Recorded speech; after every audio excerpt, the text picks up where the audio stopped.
I am Catherine Boileau, and I am a geneticist. I'm head of the genetics department at Bichat University Hospital in Paris, and I also head a research team at INSERM in Paris. What does this project 101 Genomes consist of? The purpose of the project is to perform whole genome sequencing of in Marfan syndrome patients. And this is the first time it'll have been done. It's an important research project because it will tackle a problem that we have right now in research, is to try to understand why the disease is very aggressive in some patients and has a much milder presentation in others. Indeed, many years ago, at the early 90s, we were able to answer a first question, which was, what is the mutation in the genome that is responsible for Marfan syndrome? And we were able to answer that question when we found the first mutations in a gene that encodes a protein called fibrillin 1, which is altered in Marfan syndrome patients. And so for the past 20 years, we've been able to offer diagnosis in the lab and say, this patient is a carrier of a mutation or not a carrier of the mutation. But we have not been able to answer the question of the prediction of the severity of the disease. Going back to the project, the purpose of the project is to analyze the whole genomic component in Marfan patients to try to identify what we call genetic modifiers. And these genetic modifiers will help us understand the pathogenic mechanisms and maybe perhaps develop drugs that will be very well targeted at preventing some of the complications of the disease.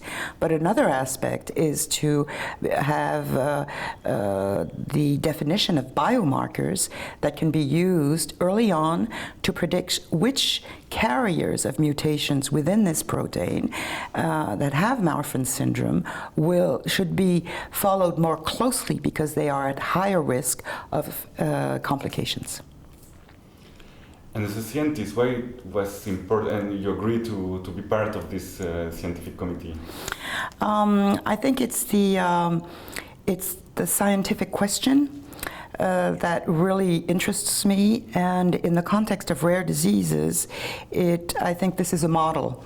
This is truly a model that will be able to deliver a message that will be helpful to the rare disease community, in the sense that we are working, putting let's say, our brains together to come up with a research strategy that will be powerful enough to work in the context of a rare disease, in the sense that in rare diseases, the name itself explains the problem we are dealing with.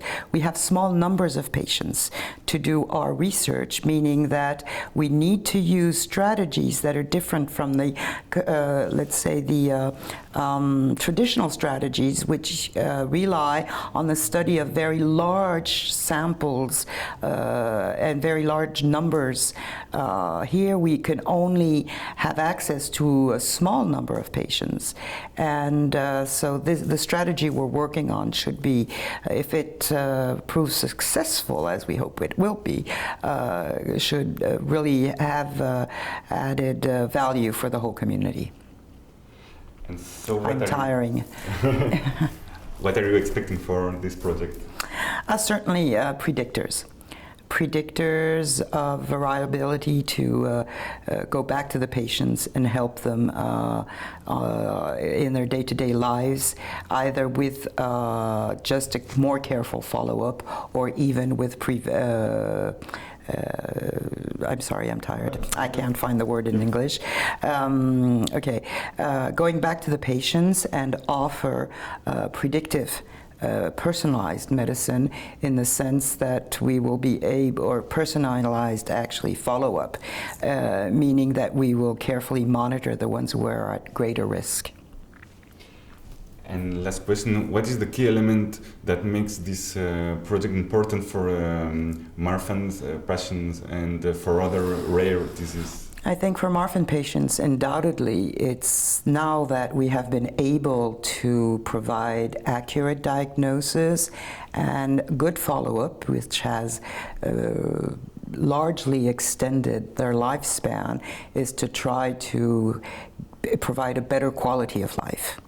And for the rare disease community at large, I think it's a model of design, let's say, of research that could be applied to other diseases. Thank you very much for your time. Merci beaucoup pour You're votre temps. welcome.